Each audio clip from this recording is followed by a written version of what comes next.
Руки старых деревенских женщин.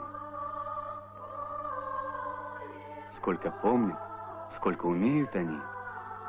Они донесли до нас ту красоту, что складывалась веками. Бабушка Зоя.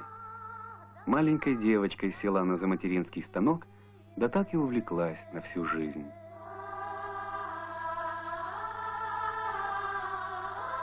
Настоящий мастер никогда в узоре не повторяется, а всякий раз творит его заново. Вот почему ковры Зои Алексеевны Мазитовой из удмуртской деревеньки Каралга-Спельга стали украшением многих выставок в республике и далеко за ее пределами.